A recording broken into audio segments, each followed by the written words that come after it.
activists that are needed not just here at home, but around this world. We have done, and we will continue to work together as a union with each other and our allies and partners to ensure that in this moment we are standing up and we are lifting our voices and we are doing what we know is right.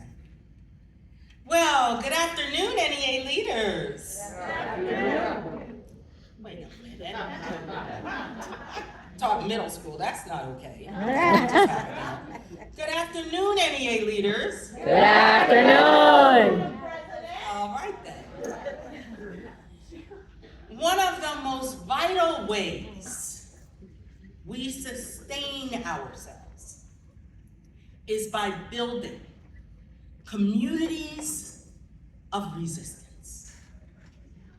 You know, I don't think there is a time anymore that I stand before a group of people and I do not quote a banned author.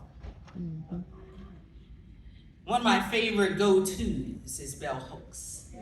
And I think it's because of the absurdity that someone who spent her life talking about love is a banned author. She taught that true power comes from standing in solidarity that is nurtured by love.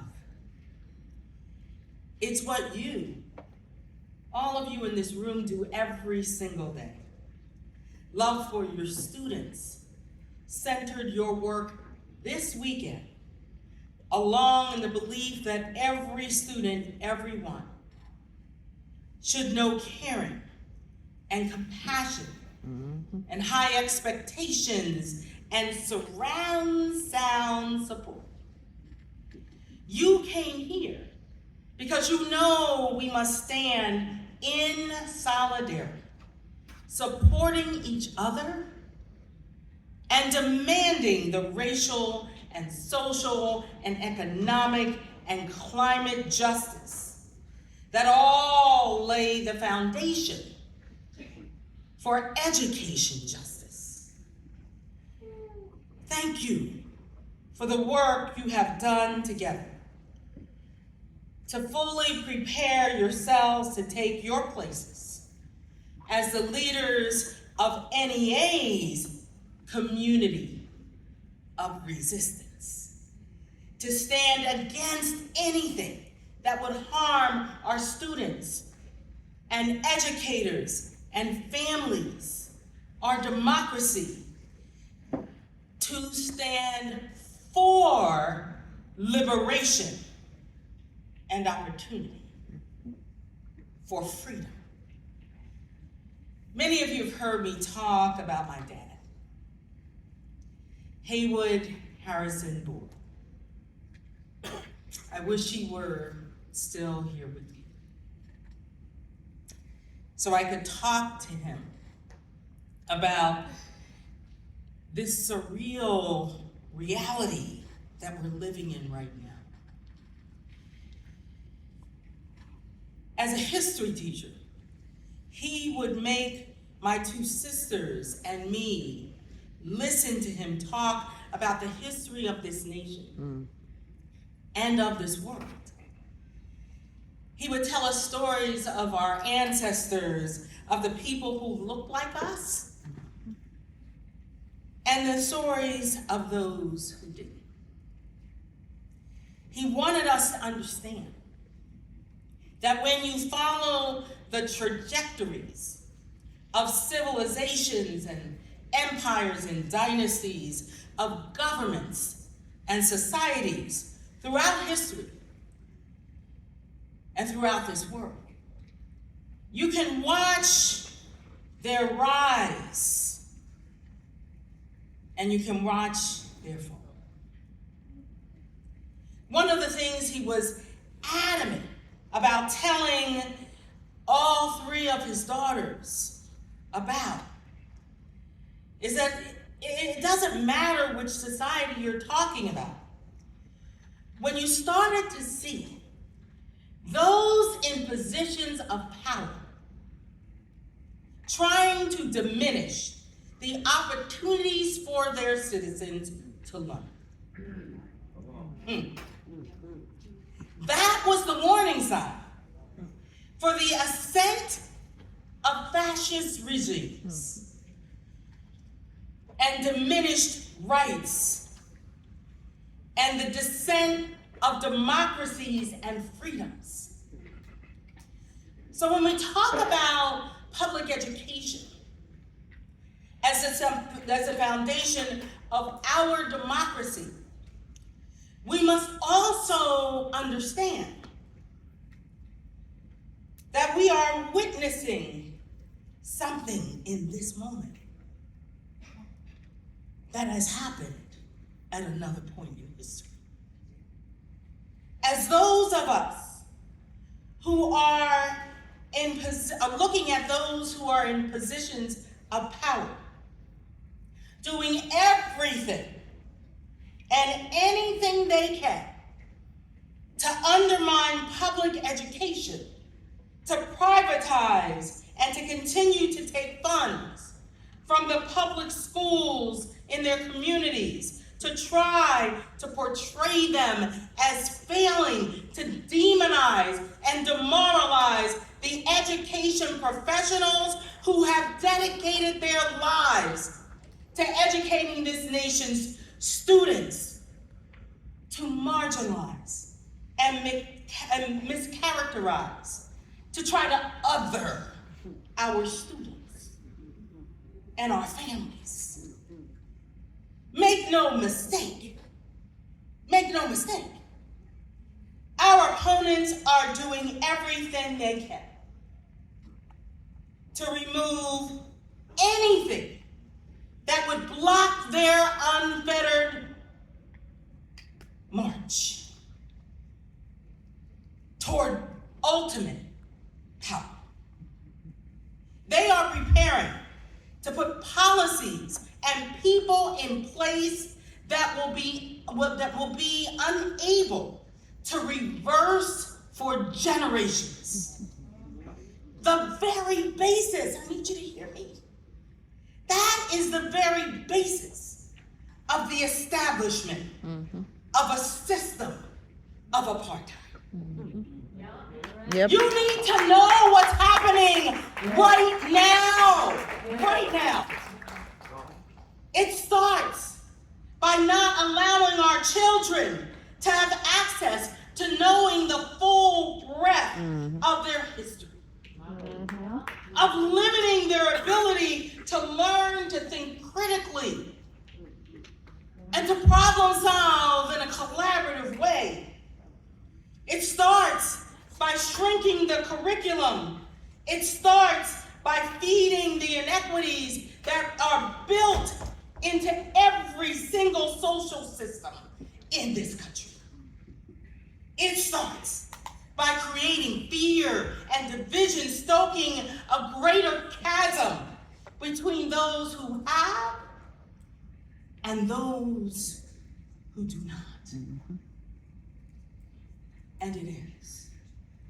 It ends with a gripping sense of hopelessness and a paralyzing powerlessness. But in the end, I know you are leaving here today with a renewed sense of the plausibility of the possible, of hope, coupled with knowing your power to lead our shared vision, to create and sustain a movement, not only among our NEA members, but a movement throughout this country to reclaim public education as a common good, as the foundation of this democracy. And you in this room know we can't stop there. We can't stop there.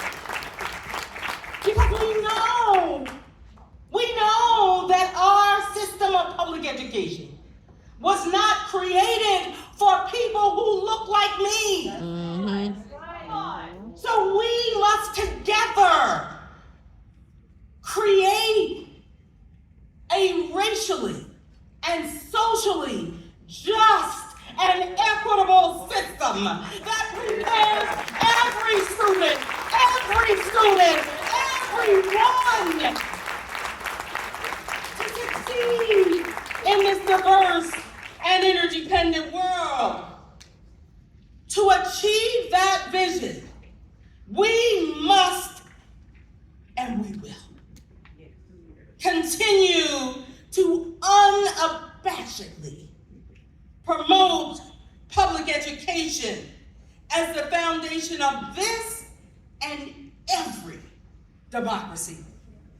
Defiantly protect public education from privatizers and voucherizers and edu-vultures.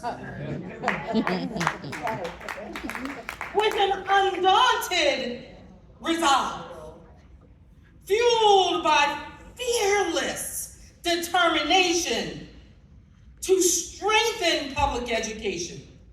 So it is a system designed around the joy you just saw here. That joy of teaching and learning. A system with a deep sense of community and shared responsibility. A system where high expectations are matched with equitable resources and plentiful supports. But for that, NEA, to be our reality, we must replicate and expand what we did over these last 2 election cycles so that we have people in positions of power who care about our kids and care about our colleagues and care about our communities and care about this country. We must again train and position our own educators to run in elected positions all over this country.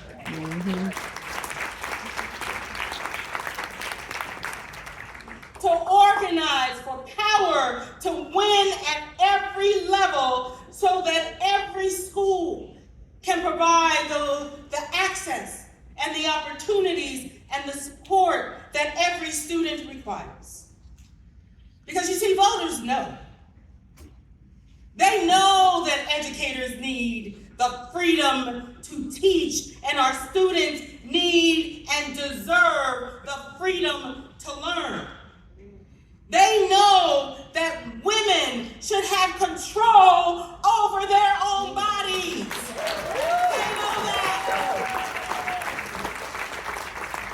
Voters know that we must care for and protect our trans students as if they were our own.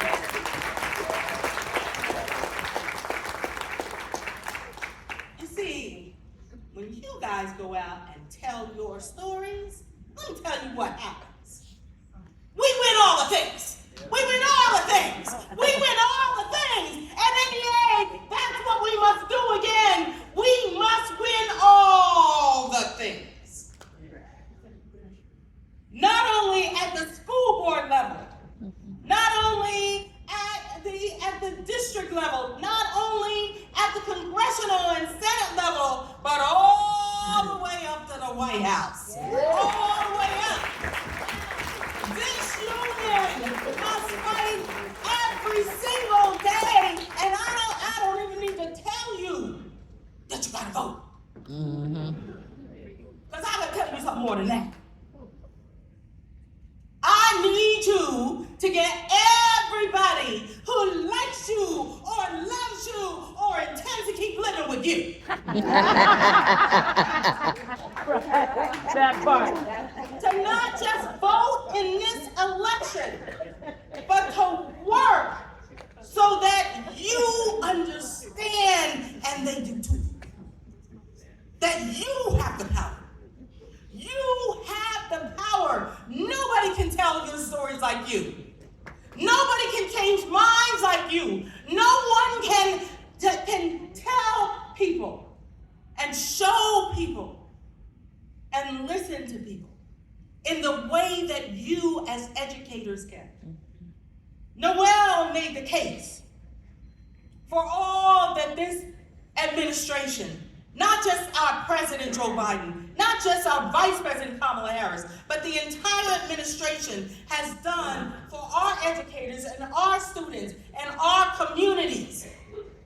And now I need you to make it so. That's what I need.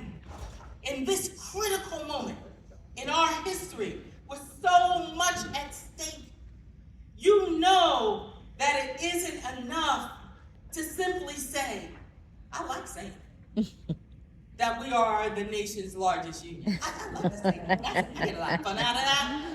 Let me just say it. NEA, the largest labor union in this country.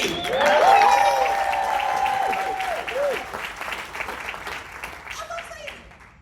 But here's the thing. Unless and until we actually leverage that power every single day, unless and until we use that power to educate and motivate and activate every member so they understand that NEA is them.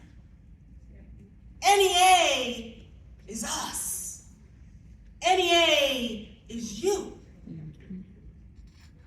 I need you to make sure that every NEA member in every state and every city and every community all over this country knows who we are.